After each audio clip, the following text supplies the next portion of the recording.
Hello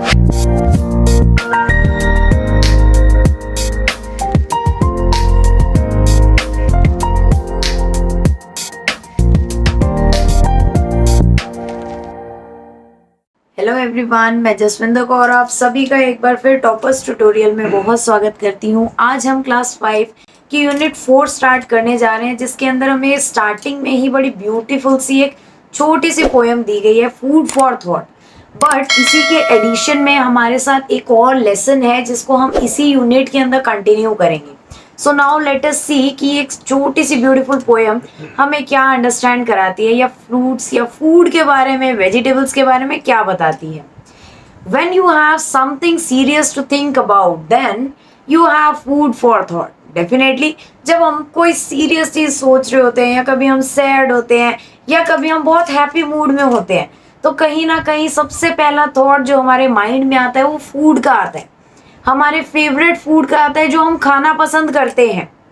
Here's some food you for your thought that are, कई सारे ऐसे foods हैं जो हम बहुत पसंद करते हैं, जो बहुत कलरफुल भी होते हैं, जो हमें हैप्पीनेस प्रोवाइड करते हैं। For example, tomatoes are red, कितने जूसी होते हैं, रेड कलर के होते हैं tomatoes. Beans are green, beans जो होती हैं वो ग्रीन कलर की होती हैं।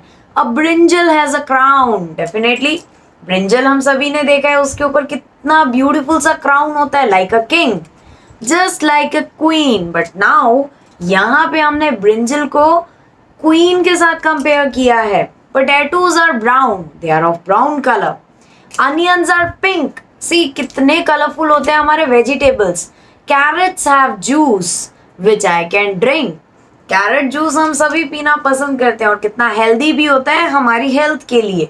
Vegetables make me healthy and wise, so eat some daily with roti and rice. Definitely हमें एक कंप्लीट मील लेना चाहिए। क्यों? क्योंकि ये जो कंप्लीट मील होता है यही हमें प्रॉपर न्यूट्रिशन प्रोवाइड करता है और कहीं ना कहीं हमारी बॉडी को बिल्डअप करने में हेल्प करता है। सो हमें रोटी एंड राइस के साथ साथ पूरा कंप्लीट न्यूट्रिशन यानी ये सारे वेजिटेबल्स लेने भी बहुत ज़्यादा ज़रूरी है। यहीं पे हमारी ये ब्यूटीफुल सी पोएम भी एंड होती है। Now let us see what this poem is teaching us.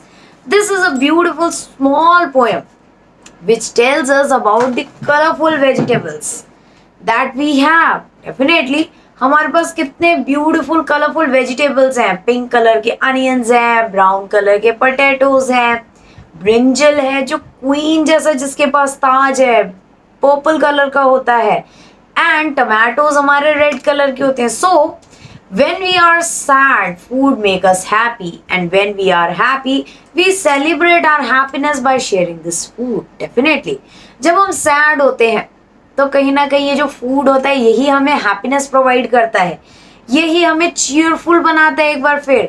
और जब हम हैप्पी होते हैं तो अपनी हैप्पीनेस को एक बार फिर सेलिब्रेट करते हैं, केक खा के, पिज्जाज खा के, या फिर बढ़िया बढ़िया सब्जियां खा के। सो डेफिनेटली कहीं ना कहीं ये जो फूड है ये हमारी लाइफ के अंदर एक बहुत बड़ा रोल प्ले कर रहा है।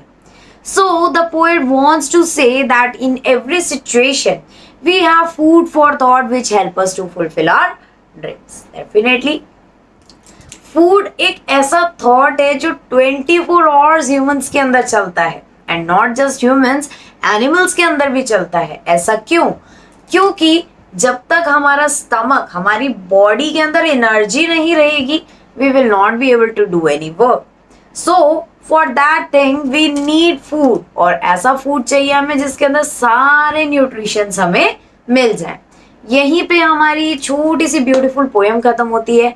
इसी के साथ हमारा एक और लेसन स्टार्ट हो रहा है, that is Elder brother. Now उसके अंदर भी हमें कुछ ऐसे तौर तरीके बताए गए हैं, ऐसे नियम बताए गए हैं जिससे कि हम अपने पूरे डे को शेड्यूल कर सकते हैं। एंड डेफिनेटली कहीं ना कहीं डे को शेड्यूल करना बहुत ज़्यादा ज़रूरी है। अगर हम अपना डे शेड्यूल रखते हैं तो कहीं ना कहीं हम बहुत ज़्यादा हैप्पी भी रहते हैं और बहुत ज़्यादा सक्सेसफुल भी रहते हैं। तो now let us see my Elder brother. This short play is about two brothers who are affectionate and respectful to each other. हम सभी अपने बड़े भाई या छोटे भाई बहनों की बहुत ज़्यादा रिस्पेक्ट करते हैं, उनसे प्यार भी करते हैं. The story also shows that learning from our day-to-day experiences is as important as what we learn from books in the school. Definitely. जितना हम नॉलेज, जितना हम ज्ञान अपने बुक्स से लेते हैं, उससे कहीं ज्यादा नॉलेज, उससे कहीं ज्यादा ज्ञान हम आपस में एक दूसरे से इंटरैक्ट करके लेते हैं, हम अपनी डे टू डे लाइफ में लेते हैं, हम डे टू डे लाइफ में बहुत सारी चीजें सीखते हैं. This play is based on a famous story in Hindi, बड़े भाई साहब, रिटन बाय मुंशी प्रेमचंद. मुंशी प्रेमचंद एक बहुत ही बढ़िया राइटर हैं, हमारे इंडियन राइटर हैं, जिन्होंने बहुत अच्छे अच्छे प्लेज लिखे हैं, और ये उन्हीं की एक प्ले का इंग्लिश ट्रांसलेशन है.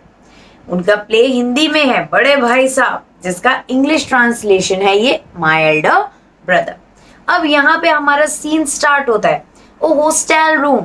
हॉस्टल रूम मीन्स कि जो ब्रदर्स हैं दोनों, वो कहाँ रहते हैं? हॉस्टल में रह रहे हैं अपनी स्टडी के लिए, घर पे नहीं रह रहे हैं. Two brothers age 9 and 14 years sitting in a study table. ये दोनों स्टडी टेबल में बैठे हुए हैं.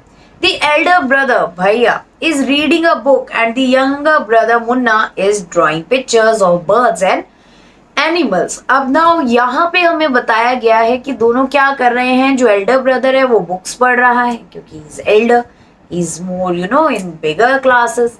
जो younger brother है क्योंकि वो भी छोटा है, तो वो क्या कर रहा है? ड्राइंग्स बना रहा है बर्ड्स की, एनिमल्स की. हम सभी को पसंद है ड्राइंग्स. तो नाउ लेट अस सी, ये हमारा एक प्ले है छोटा सा. Now what भैया is saying, what are you doing Munna? I am drawing. क्या कह रहा है? कि मैं तो यहाँ ड्रॉ कर रहा हूँ. भैया, when will you study? Where were you in the morning? Now he is asking. कई बारी हमारे जो elder brothers sisters होते हैं वो हमसे भी पूछ लेते हैं कि आपने पूरा दिन क्या किया, आप कहाँ थे, आप पढ़ाई क्यों नहीं कर रहे हैं? मुन्ना, I was playing भैया. How can you sit with a book for hours together? Now, हम जब छोटे होते हैं हमें भी ऐसा लगता है ना कि we only want to play. हमें सिर्फ खेलने से मतलब होता है. So this Munna is saying कि मैं तो खेल रहा था, कौन पूरा दिन बुक्स लेके बैठ सकता है?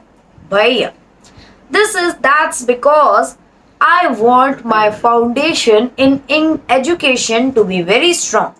Now what भैया is saying कि मैं चाहता हूँ कि मेरी एजुकेशन इतनी स्ट्रांग हो जाए कि कहीं ना कहीं कोई भी मुझे पीछे ना कर सके. If the base is strong, then the building will stand firmly. Definitely. अगर हमारी नींव स्ट्रांग है, अगर हमारे बेसिक स्ट्रांग है, तो हमारी जो बिल्डिंग है वो बहुत स्ट्रांग रहती है, हर एक तूफान को झेल जाती है. अगर हमारे पास नॉलेज ज्यादा है तो हम किसी भी परेशानी का हल निकाल लेते हैं, बट अगर हमारे पास नॉलेज ही नहीं है, then that is not possible. Sometimes it takes me 2 years to do 1 year's work. कई बारी क्या होता है, हमें बहुत लंबा टाइम लगता है, और कई बारी जब हमारे पास नॉलेज होती है तो हम उसी काम को बहुत जल्दी कर लेते हैं. Now मुन्ना, भैया you are 5 years older than I am and 3 classes ahead of me. Now he is saying कि आप मुझसे 5 साल बड़े भी तो हो और 3 क्लासेस आगे भी हो मुझसे. I wonder why you keep writing the same words 20 times, one sentence more than 20 times and copy poems several times in beautiful letter. अब वो क्या कह रहा है कि आप एक ही चीज को इतनी बारी क्यों लिखते हो, इतनी बारी रिपीट क्यों करते हो, पोएम्स को इतनी बारी क्यों ब्यूटीफुली लिखते हो? भैया, you know studying English is no child's. Definitely English पढ़ना कोई बच्चों का खेल नहीं है, ये भी बहुत ट्रिकी लैंग्वेज है. One has to work very hard in order to learn the subject. Definitely अगर हमें कोई भी लैंग्वेज लर्न करनी है, कोई भी न्यू सब्जेक्ट पढ़ना है, तो हमें बहुत ज्यादा हार्डवर्क की जरूरत होती है. टू स्पीक और write English properly tremendous efforts is required. अगर आपको फ्लुएंटली बोलना है, you want to be fluent in English, you want to be fluent in any language, you have to put your hard works, you have to put your efforts. But the moment you get a chance, you run to the field, play marbles and fly paper kites, or sit idly away with friends for fun. Can't you sit down and study? Now what he's saying, भैया क्या कह रहे हैं कि आपको जब भी time मिलता है आप क्या करते हो, आप या तो पतंग उड़ाते हो, या मार्बल से खेलते हो, या फील्ड्स में भागते हो, कि अपने दोस्तों के साथ आराम से बस बैठे रहते हो लेकिन पढ़ाई नहीं करते, विच इज नॉट गुड। हमें हमारा ऐसा शेड्यूल होना चाहिए, बनाना चाहिए जिससे कि हमारा टाइम बाउंड रहे, that at what time we are studying और at what time we are doing what sort of work. Now Munna, what is saying? Oh भैया, there is a big in the village today. Should we go? Now, what big? This is fair. किसी एक बड़े ऐसे मेले की बात की जा रही है कि एक बड़ा सा मेला लगने जा रहा है, चलो हम चलते हैं भैया। Have you ever seen me going to a fair or going to watch a cricket or hockey match? अब भैया क्या कह रहे हैं, क्या आपने मुझे कभी किसी मेले में जाते देखा है या किसी हॉकी मैच, क्रिकेट मैच में जाते हुए देखा है? I don't go near them. I prefer to study a book. कि मैं वहां जाना पसंद नहीं करता, मुझे पसंद है मैं आराम से बैठ के अपनी किताबें पढूं। I don't mind repeating a class for more than 2 years. मैं नहीं चाहता कि मैं एक ही क्लास 2 साल तक रिपीट करूं। I want to study hard, but you might stay in the same class all your life. Now what he's saying, ऐसा लगता है कि आप तो इसी क्लास में रहना चाहते हैं life time. You don't want to pass. Do you expect to pass if you waste your time playing all the time? क्या आप ये चीज सोच सकते हैं कि अगर आप पूरा टाइम सिर्फ खेल रहे हैं तो आप क्या अपनी स्टडीज के अंदर आगे हो सकते हैं? Which is not possible. You are simply wasting father's hard earn money. Definitely जब हम स्टडी नहीं करते प्रॉपरली तो कहीं ना कहीं हम अपने पेरेंट्स का जो मनी है उसको हम वेस्ट कर रहे हैं, जो वो इतनी मेहनत से कमाते हैं। We should not waste their money. Now what? Munna starts crying on being scolded and sob sound wah wah ba ba are heard.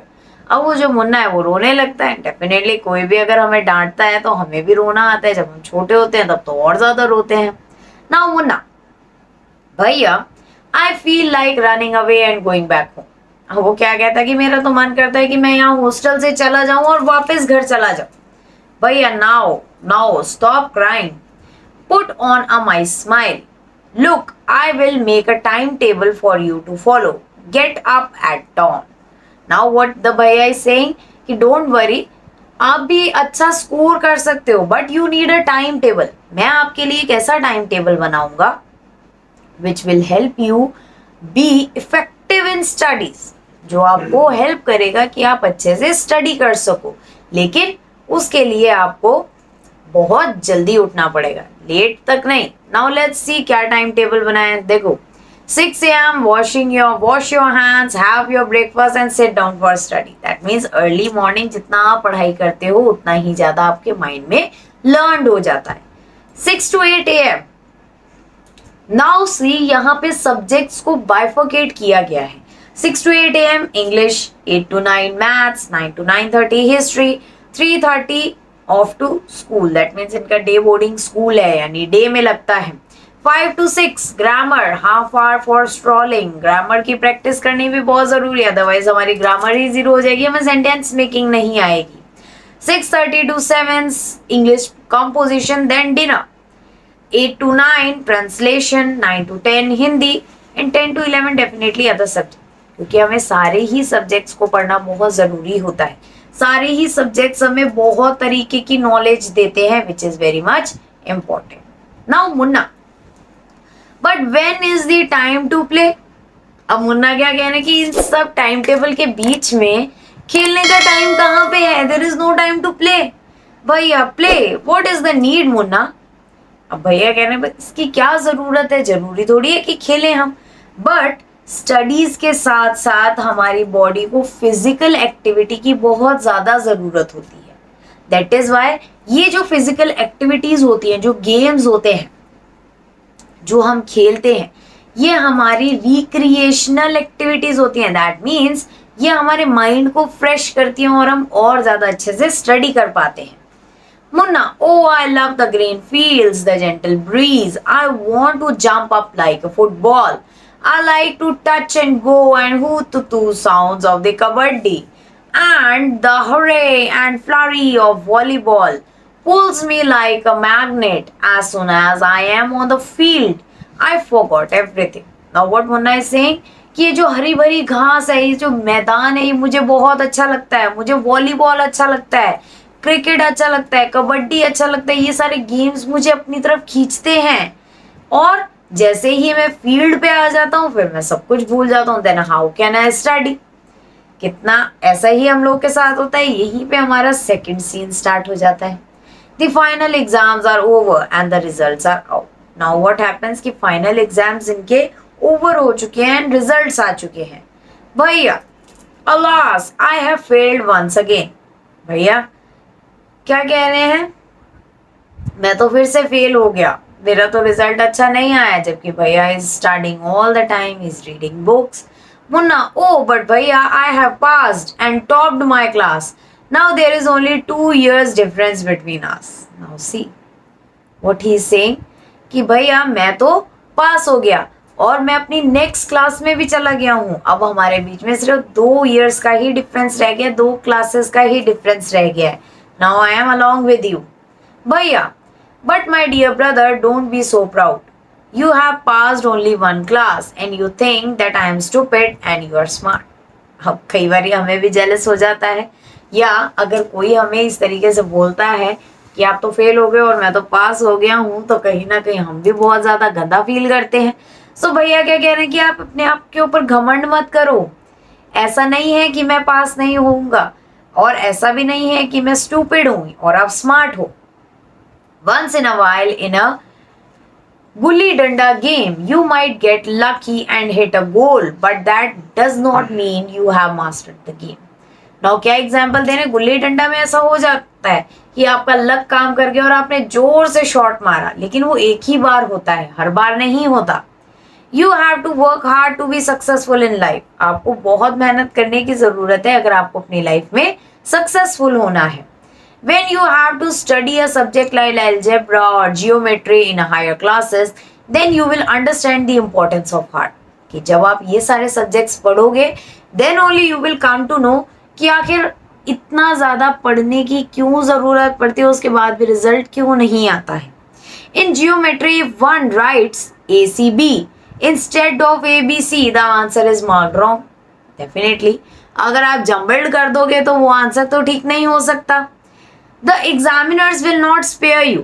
Examiners आपकी उस गलती को बिल्कुल भी इग्नोर नहीं करते हैं, वो आपको डायरेक्टली जीरो कर देते हैं। They want you to learn word by word from the text. वो यही चाहते हैं कि आप वर्ड टू वर्ड लर्न करो हर चीज को। ऐसा एक भी स्टेप नहीं होना चाहिए जिसके अंदर आप मिस्टेक करो। Now मुन्ना, ओ भाई साहब, this is scary. I don't think I want to go to the 9th class now. हाँ, वो क्या कहता है? अरे भाई साहब ये तो बड़ा डरावना है, मुझे नहीं लगता कि मैं 9th क्लास में जाना चाहता हूँ। But I will still complete my day's homework so that I get no punishment in class. Now what is saying, but फिर भी मैं अपना दिन का आज का होमवर्क पूरा कंप्लीट करूंगा ताकि मुझे क्लास में पनिशमेंट ना मिले, मैं क्लास में आराम से बैठ सकूं। भैया just today we were asked to write a short essay on the topic of punctuality in 4 pages. कि आज ही हमें बोला गया था कि पंक्चुअलिटी, कि हमें अपने कार्य का, अपने काम का कितना ज्यादा पंक्चुअल होना चाहिए, उसके बारे में एक ऐसे लिखने को दिया था, वो भी 4 पेजेस का। And imagine, can something be written on 4 pages and still be short? क्या ऐसा हो सकता है कि 4 पेजेस में लिखा जाए लेकिन तब भी वो छोटा हो, शॉर्ट हो? It's all a mixed up, ये सब एक जम्बल्ड की तरह है कि कैसे लिखा जाए। Munna, thank God it was time for school or else the scolding would have gone on and on. Munna क्या कह रहा है? चलो सही है, स्कूल का टाइम हो गया, नहीं तो भैया की जो स्कोल्डिंग है, उनका जो डांटना है, वो तो कंटिन्यू चलता रहता है, चलता रहता है एंड चलता रहता है। कई बार जब पेरेंट्स भी हमें कुछ समझाते हैं तो हम एस्केप करने की कोशिश करते हैं, होता है ऐसा। यहाँ पर भी वही सेम हो रहा है। Now let's take a look at scene 3। Scene 3 में क्या हो रहा है? The results were out once again and it so happened that Munna passed and भैया failed again. अब एक बार फिर एग्जाम्स हुए और रिजल्ट्स आए हैं, मुन्ना अगेन पास हो गया एंड जो भैया हैं वो फिर से फेल हो गए। भैया वॉज रियली अपसेट, तो बहुत ज्यादा परेशान हो गए। Munna was also sad seeing his brother so unhappy. अब जब हम अपने ब्रदर सिस्टर्स को अनहैप्पी देखते हैं तो डेफिनेटली हम भी अनहैप्पी हो जाते हैं। भैया now becomes gentler with Munna. Munna become naughtier because of this and studies even less than before. अब जब हमें पता लग जाता है कि हम तो इतना कम स्टडी करके भी पास हो गए, हम और केयरलेस हो जाते हैं। फिर हम सोचते हैं कि ओके हम तो पास हो ही जाएंगे। Now let's see what happens. Munna, I am lucky I can pass easily. I need not to study so hard. Now I can play games with my friends and fly kites. वो क्या कह रहे हैं कि अरे मैं तो फिर से पास हो गया, मुझे इतनी हार्ड वर्क की जरूरत नहीं है, मैं तो आराम से पास हो सकता हूँ। सो अब मैं तो आराम से गेम्स खेलूंगा एंड काइट्स उड़ाऊंगा। But I should still be careful that भैया does not see me flying kites. लेकिन तब भी उसे ये डर है कि कहीं भैया उसे देख ना लें कि वो पतंग उड़ा रहा है। One day a kite is flying slowly downwards. Munna starts running in order to grab it. Suddenly he comes face to face with भैया। तभी क्या होता है, एक दिन जब वो पतंग उड़ा रहा होता है तो एक पतंग बहुत नीचे आ जाती है। उस पतंग को पकड़ने के लिए जैसे ही वो भागता है तो उसके सामने कौन आ जाता है, उसका भैया। ना भैया कैचिंग होल्ड ऑफ मुन्नाज हैंड। अब मुन्ना का हाथ पकड़ लेते हैं। क्या कहते हैं, aren't you ashamed to be playing kites all day long. क्या आपको शर्म नहीं आती, अब पूरा दिन बस पतंग के साथ खेलते रहते हो, पतंग उड़ाते रहते हो। Don't you realise that now you are in 8th class and are not studying in a lower class. क्या आपको ये चीज नहीं पता लग रही है कि अब आप 8th क्लास में हो, छोटी क्लास में नहीं हो। अब आपको और ज्यादा मेहनत करने की जरूरत है। If you think that I am just 1 class ahead of you and I can't say anything, you are wrong. क्या कहते हैं कि अगर आपको ये लगता है कि अब आप सिर्फ एक ही क्लास पीछे हैं मुझसे और मैं आपको कुछ कह नहीं सकता, तो ये बहुत ज्यादा गलत है। इस चीज को मत सोचना।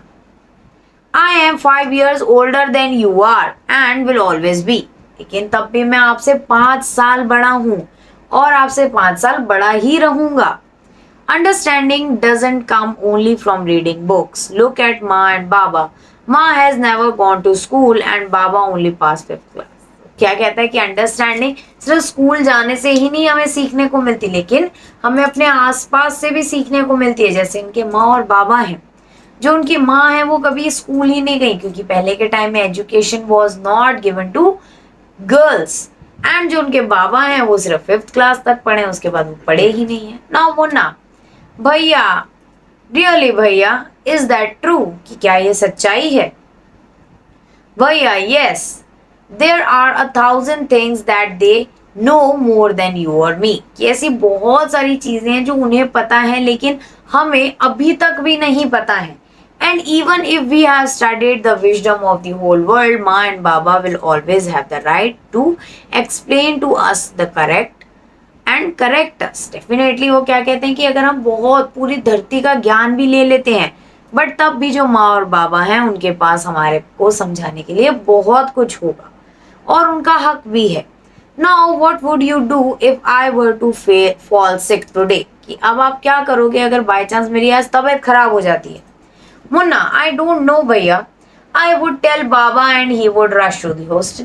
कहता है कि मुझे नहीं पता, लेकिन मैं तो बाबा को फोन कर दूंगा और वो सीधा हॉस्टल आ जाएंगे। भैया, I have expected this answer. कि मुझे पता था आप यही आंसर दोगे। Now Baba would not get upset. वो अपसेट नहीं थे, दुखी नहीं थे, परेशान नहीं थे। He would first try to find out what was wrong and then he would call a doctor. Now what he is saying कि आपको सबसे पहले ये चीज जानने की जरूरत है कि आखिर दिक्कत क्या हुई और सबसे पहले आपको डॉक्टर को बुलाने की जरूरत है। बाबा would know exactly what to do, but what he is saying कि बाबा को ये तो पता होगा कि उनको क्या करना है। They have more experience than us, कि उनके पास ज्यादा एक्सपीरियंस है हमसे भी हर चीज को, हर सिचुएशन को हैंडल करने का। Now Munna with tears in his eyes, रोने लगता है एक बार फिर क्योंकि छोटा है। भैया, I am so sorry, what you से इज ट्रू। कि आप जो कह रहे हैं वो बिल्कुल सही है। भैया हग्स मुन्ना लविंगली, उसको हग कर लेते हैं।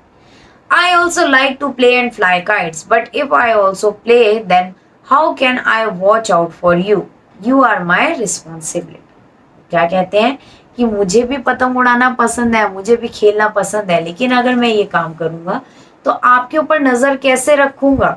आप मेरी रिस्पॉन्सिबिलिटी हो। मुन्ना, आई लव यू भैया। डेफिनेटली हम सभी अपने ब्रदर सिस्टर से बहुत प्यार करते हैं, ऐसे ही ये मुन्ना भी। यहीं पे हमारी जो स्टोरी है वो खत्म हो जाती है। कहीं ना कहीं स्टोरी से हम यही सीखते हैं कि जहाँ स्टडीज हमारे लिए इम्पोर्टेंट है वहाँ पे खेल कूद भी हमारे लिए बहुत इम्पोर्टेंट है. Now let us see a short summary about this.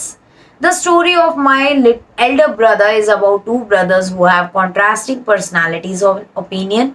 Over here, the younger brother is the narrator who tells us about life with his elder brother.